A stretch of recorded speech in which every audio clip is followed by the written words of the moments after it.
It's actually relaxing music. That's one of the nice things about Paradox Studios. They have really good original soundtracks for their games.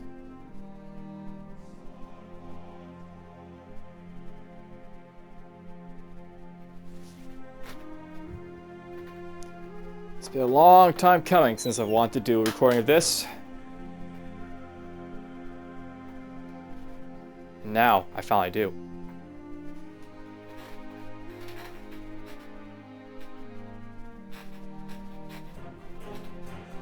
Perfect how it loads just as the next bit of the song picks up. Welcome to Crusader Kings II. Now, I'll note that recently there's been a new content update, or basically let out by a Paradox Studio called Horse Lords, and that music's kind of loud, so maybe I'll just drop it down just a little bit.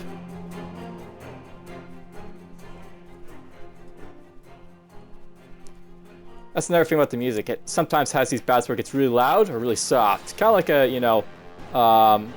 a classical music piece. And it is kind of classical in a way. Alright, so note that basically this is Crusader Kings II. It's basically all the DLCs up to the Way of Life DLC. But there's recently been another released bit of content called the Horse Lords. Horse Lords is basically the next expansion for Crusader Kings 2, and there's been a lot of expansions for this game. Now, I'm sort of like hesitant just to like basically do this when like it's not completely up to date with all the DLCs and such. But I really don't want to be spending like a lot of money to buy DLCs, because Paradox Studios, they basically frequently put their DLCs off at 75% off. So I'll wait till that happens to this DLC, and then I'll buy it. So yes, I'll note that for this, there's going to be a few things I'll do right away. First things first, we're going to play on very hard difficulty, I think. I'm going to put the all saves basically yearly, that'll be fine, I think. We'll put language to English. Everything else I think is more or less good. And then we're just going to jump into a game. Now, I'll note that this is basically a game that basically spans like histories, like sort of like old world between the ages of 769 AD to 1492 AD. So basically, this basically covers the dark ages of like Christianity Europe and like Muslims of the Middle East and India and all that. So we'll just click on the early Middle Ages because that's basically the earliest you can go in this game. And why not? We'll start right at the beginning with a custom game setup. Alright, so yes, basically, the old world. Now, they're slowly expanding this game. So, basically the content in this game, right now it includes, like, Europe, a bit of the Northern Africa coast here, a lot of Russia over here, some Mongolia, India, the Middle East, and eventually it's going to include China, I think Japan, and, like, the Chinese Empire, Far East place over here. And basically, this is just a game that sort of spans, like, the dark ages of humanity, where, like, the Roman Empire fell. The Arabs are basically, coming into dominance. They're like, dominating in Spain over here. You have, like, the Ethiopians and the other Christians over here. And then you have, like, lots of other stuff happening. Basically, you got the hordes. Eventually, it's going to be the Mongol horde. Those guys who basically came in and conquered all the way out to, like, Hungary over here. Hungary isn't formed yet, but, whatever. That happens eventually in history. Anyhow, so basically, the world right now. Over here, you'll see a guy called King Carl of West Francia. Basically, right now, this is, like, the era of, like, Charlemagne. The guy who basically reformed the Holy Roman Empire. He's basically, over here in West Francia, and eventually, in history, he basically conquers, like, Middle Francia, I think he is, and all that other stuff, and he reforms the Holy Roman Empire. Now, I'll note that we're not going to be basically playing any Christian nations, right off the bat, and for the most part, Europe's pretty divided, so it's probably the best time to basically be looking into something like this. I've been, like, thinking a little bit about what type of, realm I may want to, start. Like to sort of like, showcase Crusader Kings 2, my first playthrough. And I basically decided that, what would be the best way of doing this other than like to go back into my own timeline my own like ancestry, so to speak, and maybe play one of my ancestors. And in case you don't know, my ancestors come from this region in this time frame. So this is sort of give you some input on my background. I live in Canada, but of course, like most people, most your people of European descent that came to Canada, I came from Europe, and I was thinking that possibly I might want to start like a Scottish campaign, but the thing is that back in like 769, my ancestry wasn't in Scotland yet. So basically, right now my ancestry is somewhere in Norway or Sweden or stuff like that because Viking ancestry. The Vikings, they went around dicking and pillaging everyone. I mean, more so into dicking, because yeah, they settled in like lots of places such as like England and Scotland and Ireland and Brittany over here, and they were around. Now, I'm not going to go into the details of my ancestry because I'm not exactly sure what they are specifically.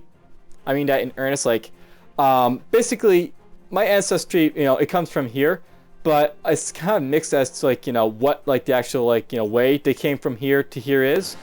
My ancestry may have come to Brittany over here, and then eventually they got absorbed into France as like the Normans, and of course as like any good Norman, they have to conquer England and become I think it's William the Conqueror who did that, conquered England and became the King of England, because he was the Duke of Normandy down here. That's basically how like you had all these like problems and all that with like England owning territory in France. But anyhow, there's many ways that like my ancestry might have gone from here to here, and I'm not sure how it works, but I know it comes from over here and somewhere. So yeah, basically we'll play at the Vikings, or what will become the Vikings. These guys who worship the Germanic religions. Yes, for Odin, Freya, and all those other people of the Norse pantheon. Alright, I've sort of been thinking about what I may want to pick up for, starting position. I'm thinking it might be good to start with this guy right here. And part of the reason I'm going to start with this guy here is because he basically starts with a really powerful county right here. I think this is where Oslo is basically located in Norway. I'm not sure, but it's basically a nice little settled like county that you can basically make a nice little base of, and eventually, it'll be like the best county I think in all of like Norway, Sweden, Finland, and Denmark down here. So that's where we're going to start. Now, I'll note that there's something that's very nice about Crusader Kings II in that basically you don't really play as like a sort of like county, like or like country or something like that. You play as a ruler. So you're actually this guy over here. So we're going to design my ruler here, and I'm just going to customize him. And this is something you can do in Crusader Kings 2. This isn't something you can necessarily do in all the Air Paradox games, but you can do it here. So I figured why not we'll do that. And let's just sort of randomize our appearance a little bit. Yeah, there's lots of different faces you can pick around.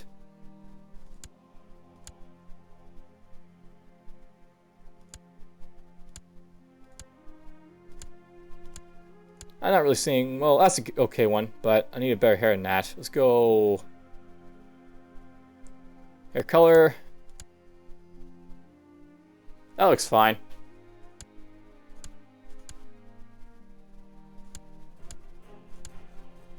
There. Good hair color. Alright, so there, basically we got my starting portrait right there. Age is young. All this other stuff.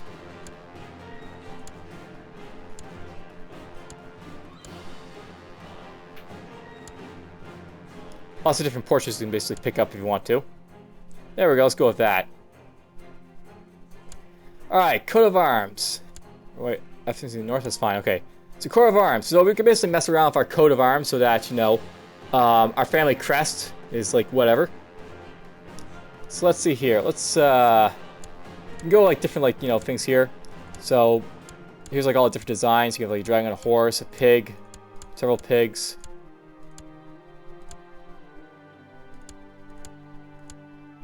All different lovely designs.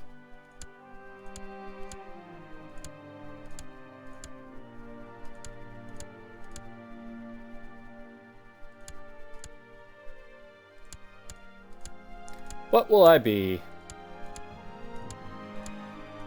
And yeah, if you haven't guessed already, this episode is going to be a whole lot of just me, like, you know, thinking around and sort of creating my crest and my character, eventually starting out, you know, initially to get this stuff, like, going in the game.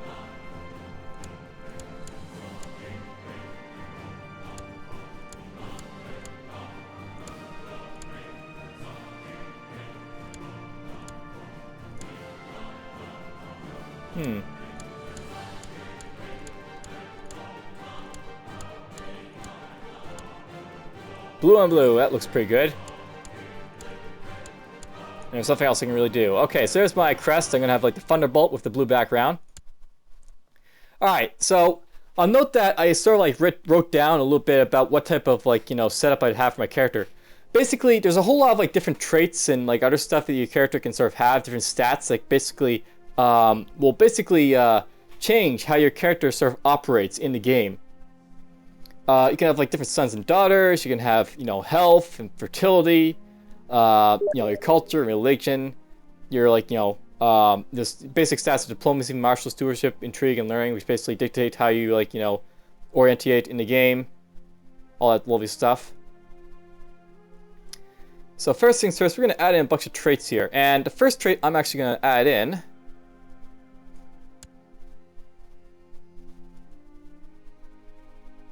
Where am I going to find this trait, actually? I think it's over here in education. We're actually going to change our education around, and I've been thinking about what would probably be a good, you know, like, basically I'm going to, like, put myself into the game here. And I'm thinking what type of good education might I have, and basically a good education for me would be something like, say, Mastermind Theologian, because, well, I probably have, like, you know, more traction, like knowing like the sort of theological elements of like the world and such than I have like say with, you know, military or even like, you know, economic diplomacy or intrigue type of elements in my life. So we're gonna go with like Mastermind Theologian, and this basically gives us basically a boost to our like our learning ability, because, you know, the clerics and like, you know, the church were like the best learners and stuff like that, the most learned people. It also gives me a couple bonuses, diplomacy and stewardship, and lowers my fertility a little bit, but for the most part, that's fine. It's nothing too bad. So there's Mastermind Theologian. Now we're going to add in a whole lot of traits. And these traits are basically ones that, you know, kind of like, basically, they correspond to like the different elements that I sort of have in my life. So, Lisp, I have a bit of a speaking, you know, there's a bit of a problem with like, you know, how I basically talk. So the list of his character hurts credibility and is a source of much merriment, blah blah. Basically, this will like, you know, these like different traits will have like different impacts on like your ability to operate in games. This one basically lowers my diplomacy, but it gives me basically same trait opinion +5 and attraction opinion -5. So people don't like me, but they love the same trait. Nothing too big, that one. All right, let's go find temperate. So this character believes in the virtue of temperance and moderation. I'll note that basically you've got like the 7 deadly sins and like the seven you know, basically the 7 virtues. So you got like lustful and chaste. You've got gluttonous and temperate. You got greedy and charitable, slothful, diligent. Basically, if you know what the 7 deadly sins and 7 virtues of life are, like from the church, they're basically all in the game, and they basically change how like a character operates in games. So I'm a temperate guy, so basically just give me plus stewardship, but also gives me plus church opinion, same trait opinion, and, you know, the gluttonous guys don't like me as much, but whatever. So we're going to pick that up. I'm charitable. So charitable, you know, the character is famous for being charitable. This basically boosts up my diplomacy, church opinion, and same trait opinion, though, you know, it's going to hurt me with greedy people. Now, I want to note, by the way, that some of these, like, deadly virtues and sins and stuff like that, some of them are really good, and some of them are really bad. So greedy is actually, for example, something that's actually pretty good to have, even though it's like a deadly, it's like, you know, it's a sin. But being greedy actually increases your natural tax modifier, so you get more money. It's an opposite of charitable here, which actually, you know, gives you more diplomacy, makes the church like you more, but people don't, you know, really mind the greedy element of, like, you know, people in this game too much. So, you know, it takes in that sort of factor. And then you like got stuff like say Wrath. Wrath basically gives you more martial. So you got basically hot temper, but, you know, whatever, it increases your ability to fight. And you got patient here, which basically increases everything else. Alright, so you got this charitable there. I'm a fairly honest person, so there goes honest. I'm also kind of shy, so we're going to put in shy there. At times I'm pretty arbitrary, so we're going to throw in arbitrary.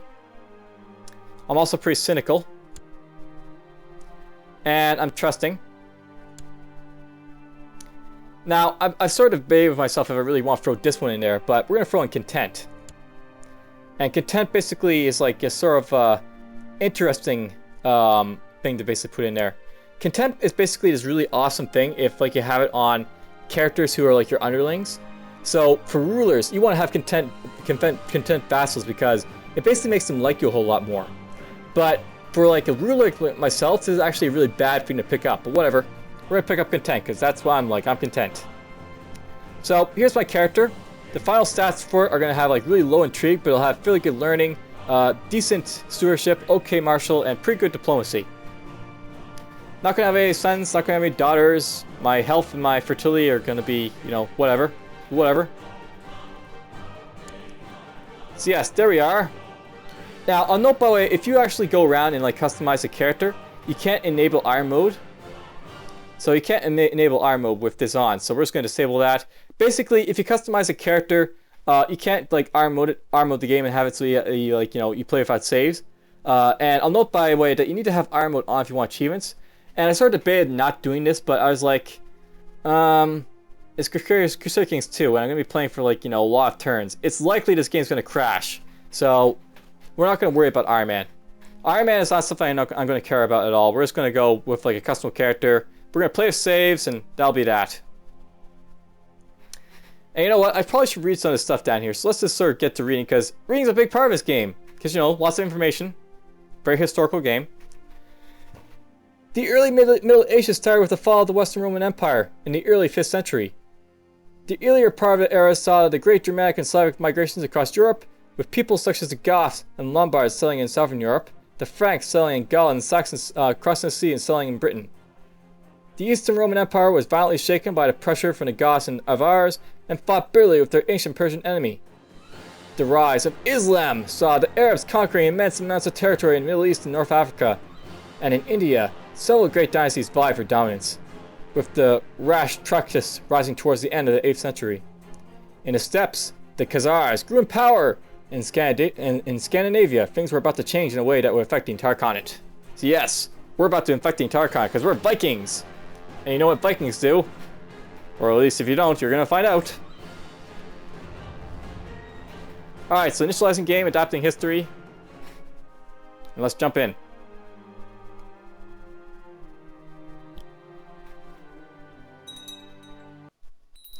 Alright, so welcome to Crusader Kings 2, and I guess because I'm Windows 10, it's giving me a welcome message here. So, in Crusader Kings 2, you play as a succession of medieval rulers from a single dynasty.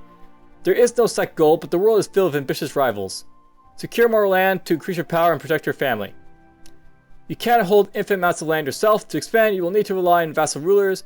Keep them happy with titles and gifts, lest they decide to revolt. The game will end in 1452. Okay, so I'm 4 years off, but whatever. If your line can stay in power that long. As a ruler, your first priority is to secure an heir. If you do not have a legitimate heir when your character dies, the game will end. Other pressing matters appear as alerts along the tops of the screen. Crusader Kings 2 is a possible real-time game. This means that you can issue commands both while in the game and if paused, and blah blah blah. Basically, there's a whole lot of different stuff about this game. We're just gonna press next. Oh, this is nice. They actually give you a nice little breakdown of what this is all about. I must read this too. Okay, so you're playing a Norse Germanic chief. Basically, the Norse Germanic chiefs, they are like the, you know, they're the Vikings, so to speak. And they can raid overseas with ships, and the rulers can raid infield neighbors for loot. I'm basically tribal at this point, so I'm not a settled tribe or anything. I don't have castles or anything like that yet. Eventually I'll get those, but whatever. So tribes are settled by Hungarian.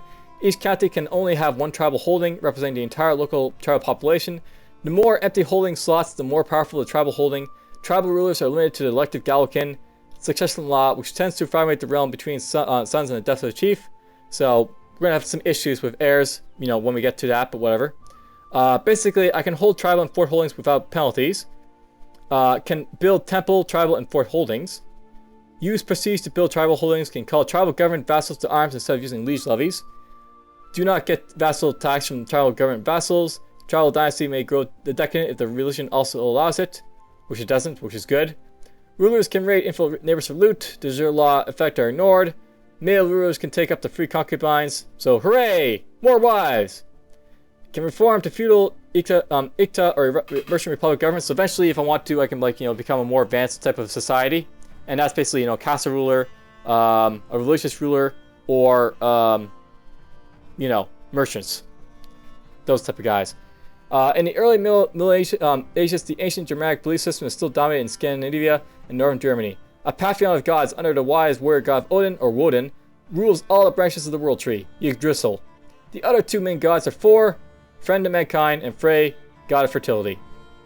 And basically, the priests or temple holders can inherit titles, basically blah blah, all this other stuff that they can do. So that's basically a nice little introduction to, what's going on. So basically, this is the very start of the game. It's 769. Basically, I've just jumped in. I'm a new ruler for just like vassal dominion over here. And basically, this is the holding that I'm basically got right here. So this holding right here, this like tribal holding, it basically has 4 slots in here. I'll note that all these other slots, ooh, interesting. So I'll note that a lot of these other slots, they won't have like these 4 holdings. So it'll be like 3 holdings or 2 holdings or even 1. So basically, I've got a really good holding at the start. And basically that'll be really good for troops. And apparently Sweden have a better holding than me. I did not know that, but whatever. We're not going to be playing as Sweden. Apparently Denmark has a pretty good holding too. But whatever. So this is, I think, where Oslo is in Norway. One of these places. But anyhow, I started a fairly good holding here. I'll note that Denmark, they hold like a little bit up here, but whatever. We'll eventually kick them out. But for now, I'm over here. I'll note that basically this game, how it works, basically it's very historical. So like the land is basically divided into like counties and countries. So it depends on like the time realm that the history is basically in. So 769. If I just click on one of these tabs here, let's go with kingdoms. So basically here's like all like the different kingdoms in the game. This is not like how like anyone's formed right now, but basically I'm in Norway, and it's like a part of the Norway regions over here. And basically Norway is made up like of a whole lot of different type of counties. So click on duchies. These are like all the different duchies, and like you got like this one big one that goes all the way up here. You've got this one right here, and then there's this one right over here. And there's this one right here. So click right there. 1, 2, 3, 4. Basically 4 big duchies for Norway. And of course, like the rest of this is just like counties. So each like sort of region has like it's like only individual like regions. So these are like 2 little regions from the same like duchy. So my initial prospects will be to try and conquer this entire county right here, which includes this guy right here. So eventually we'll have to take him out, but for now we won't worry about him. He's there. I'm not going to try and kill him because he's too big right now. I can't take that out. Alright, so as a new ruler, I've got a whole lot of options to worry about. I don't have an heir, so I have to get myself a wife immediately. I also have to sort of look at my setup of guys here. So I have to point like this guy. Let's see here. He does not like me, but whatever. He's got good attack, so yeah, you're gonna be my marshal. And this guy does not like me, but he's got fairly good stewardship, I guess, for a guy. So yes, you notice that all these guys have different opinions of you, and this can change depending on what type of attributes these guys basically have. So this guy, basically these guys aren't going to like me for a little bit because I got short reign. There's basically short reign penalty, which basically means if you're a new leader, people don't like you too much immediately. So you got to watch out for that. Now some of these guys will like me a little bit more because of other stuff. So we're both honest and we're both temperate, so this guy likes me a little bit more. He doesn't like the fact that I'm arbitrary, and he's also just, which actually hurts a little bit more, but whatever. Alright, let's get Spy Master. Ooh, you got good diplomacy. That kind of sucks.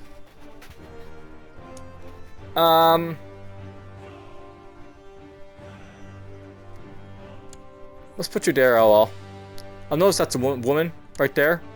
It's worth knowing that in this game, it's very historical, so men, of course, are like the dominant figures of society in European culture and such. But it is possible to have women do stuff, and in this case, we can make her my spy master. Basically, she's like the intrigue specialist, so to speak, in the game, and she'll do stuff like, you know, assassinate, or not really assassinate, she'll put the plots in to assassinate people, and all that. She won't actually do the assassinating herself, but, you know, she'll be a part of the whole scheme of things. Scheming. You're really good on, like, the whole, learning. But, I suppose it doesn't really matter too much. I guess I can throw you in there. Why do you hate me so much? So, apparently she doesn't like me because, you know, she's envious, she's, just, and, she doesn't like my lisp. So, I'll note, by the way, that this is where, like, the lisp sort of thing comes in. So, I want to note that these guys, they don't care about my lisp. Like, whatever, they're guys, they aren't attracted to me. But these guys are women, so women will actually dislike me more because of my lisp. And that's where, like, you know, that lisp sort of pops in a little bit. So attraction to lisp is, you know, hurting me a little bit with a woman. Alright, I got myself a nice little crew set up here. These guys can be used to basically fabricate claims in our counties, basically do diplomacy. This guy can be used to train troops and, like, you know, raise troops. And do other stuff. So we're just gonna have this guy start training troops right here. I want you to build my legend. Is this my county? That's not right. Alright, so we're going to make this my capital. So I want to note, by the way, that you can sort of have a capital province, and it's very important to know which one's your capital. Basically, your capital gets a bonus to, like, you know, stuff. Like, in this case, you get a bonus to infantry and such. And it'll also get bonus to tax income as well. So, let's put my capital right here. You're going to be studying technology, but can you study anywhere? Oh, yes, you can. You can study a whole lot of places. So, basically, you're an intrigue specialist. She can be used to assassinate people and, like, you know, plot and such. So, she can also be used to, like, basically steal technologies. So, we're going to put her in the Byzantine Empire over here. That's these guys. The Eastern European Empire. Or, not European, the Roman Empire. Or what's left of it. And we're just going to try and take their technology. And the last person, I guess we'll just have her, just build zeal, I guess. She can also be used to convert, like, you know, heretics and do other stuff. Reprove religious, you know, religious relations, but for the most part, she's not too important right now. Alright, so that's all done. This guy still needs something to do. How much do you like me? So, these guys, they're going to have, like, you know, different opinions of these as well, the other rulers in the game. Right now, this guy who's, like, the, you know, the big guy over here, he doesn't care too much about me. This guy doesn't care too much about me. For the most part, no one cares about me too much. Well, that's not good. Do you have a claim on my stuff? You have a claim on the duchy, apparently. Good to know.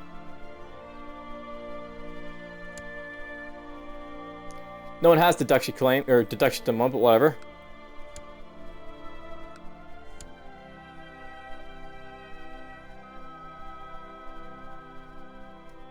Alright, let's see what I'm going to do. So, this is where I have to sort of plan a little bit ahead about what your, like, your sort of game plan is going to be. This is very much a game of, like, plotting and intrigue and stuff like that, so basically you have to sort of decide how you're going to expand your empire, you know, what you're going to do with, like, your vassals in the future. A lot of stuff we're not going to worry about too much yet, but I have to worry about expanding my empire first. So, what's the, you know, course going to be? Probably going to go after this guy right here at some point. I should probably get married. Let's do that. Let's get married. So I got a bunch of this woman to marry. If I marry this person here,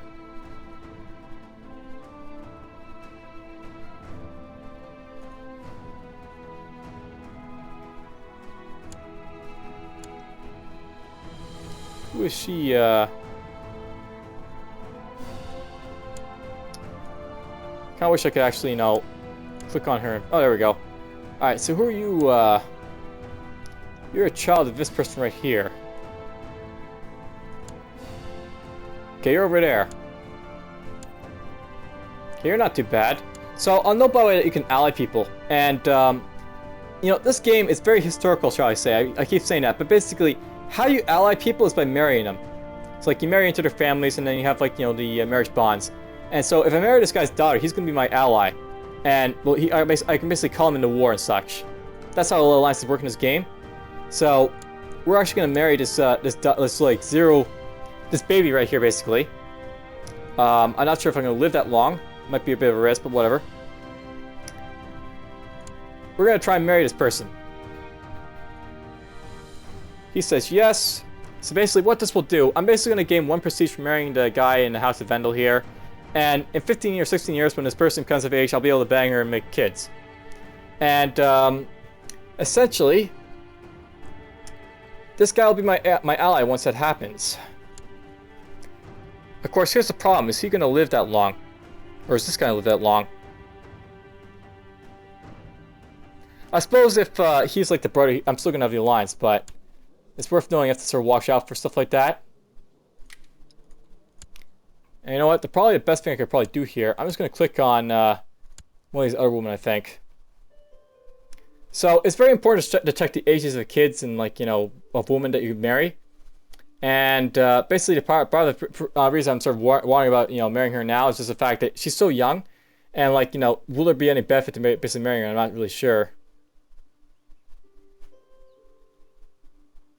And you know what? I may just want to do it this way as well. There's actually different ways of basically finding a marriage candidate. So we're actually going to search the sort of continent here. We're going to find a woman, not in prison, not married, not a ruler. My religion, or group rather, any culture, that's fine. It doesn't matter if they're a child or not, really, at this point. I don't really care if they're a great house or not. Let's look around for women and let's see what we've got here. So honestly, I'm basically gonna look around here for a woman to basically marry to rather. I'm actually gonna check out for their statistics here. So another part of, like, this, like, you know, this game is basically finding a woman that is, like, really good to marry because she's got good attributes and such. So this is a good candidate down here, for example. She's a strong woman. If I try to marry her, now I'll note by the way that you have to watch out for, like, you know, religion and stuff. So this person is actually a different religion to me. So this guy, he's like, no, I must not marry this person to infidel. So we're a different religion. He won't let me marry her. Alright, I have to make sure it's my religion. And let's go around for, you know, people with stats. Good stats. Here's another strong woman. Who are you married or of?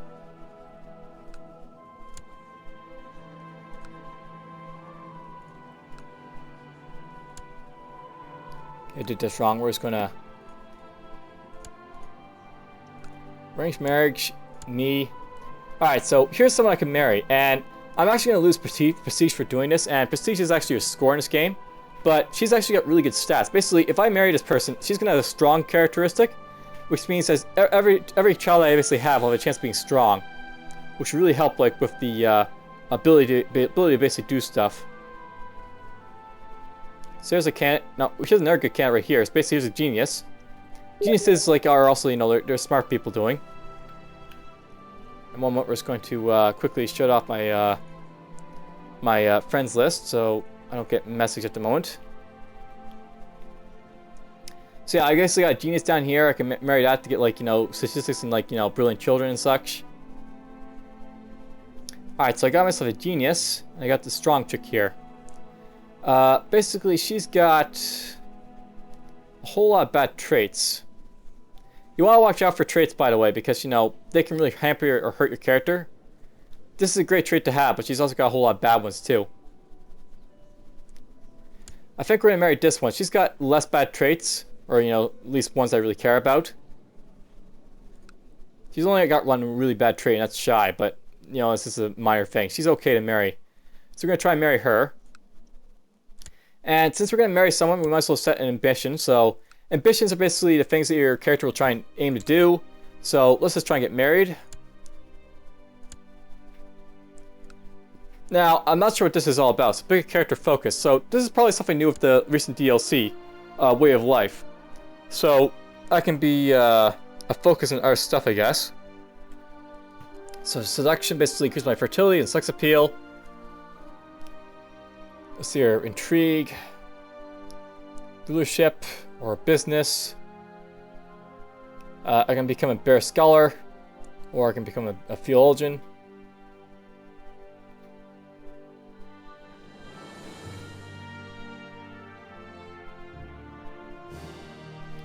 Alright, let's see here.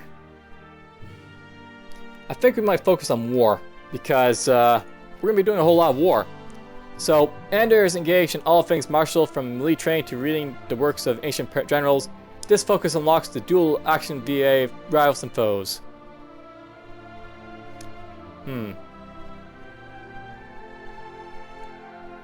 Anders traveled around making friends and killing off Odin's creatures. That might be better to have, actually, right now. Hunting. I'm not sure if this unlocks a duel so that people can actually duel me or not. Basically, you have like all these different things you can do in the game. Duels basically let you try and kill rival characters. So, they might be like, you know, a bad thing. Different stuff you can basically do. Cool. Seduce. Let's go with hunting. So I'm going to select that focus. That'll give me hopefully a boost to my you know, martial abilities. So basically, these are like all the different stats I basically have. I'll basically explain them, you know, briefly right now. Diplomacy basically affects how people see you in the world. So other rulers will look at your diplomacy and be like, "Oh, that's someone who I can talk to, or someone I can despise." Basically, diplomacy is really important to sort of keeping relations up with other people. If you have poor diplomacy, people will be more likely to hate you, and people who hate you like to declare war on you. Martial basically affects how good you are in combat, or how good you are basically raising troops. If you have higher martial ability, you can basically raise bigger armies, and bigger armies mean you can crush people. Stewardship basically is all about managing your finances and basically how big you can make your realm size and such. Stewardship is really important if you want big realms and like have lots of money, and it's probably the most important stat in the game. Intrigue basically is all about plotting and intrigue, of course, and basically affects how well you are against be able to plot against other characters, or you know, basically detect plots against yourself and avoid and foil them. And then state learning basically is all about you know, how well you are good at basically researching technologies, and how well you are I guess in doing other stuff that I just don't have no idea about. Learning is a very you know, tricky thing to understand. Basically it's important, but not exactly sure how it's important. Alright, so there's a little bit of that. Let's just quickly speed up the game a little bit here. I'm gonna get my wife. Get that out of the way. Alright, so I basically got married. If I want to, I can collect gold, but I think what we're going to do is collect gold. Because, you know, prestige is not really important right now. And to the heroic Anders, blessed upon your house, I accept your suggestion that Anders and yours gets married. Apparently I didn't change my name. So, my name is Anders. I did not mean to have, you know, that name, but whatever. Oh well. We're going to be Anders of Elfrahim. And if I click on the dynasty tree here, we are, you know, this over here.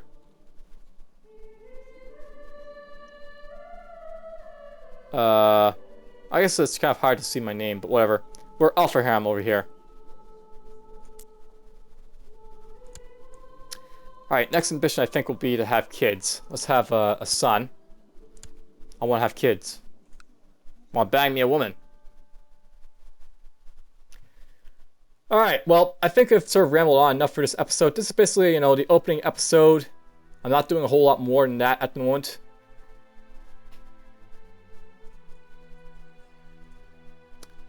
And I'll sort of like continue on in the next one. For now, I hope you enjoyed this, like, you know, sort of introduction episode to the game. Take care.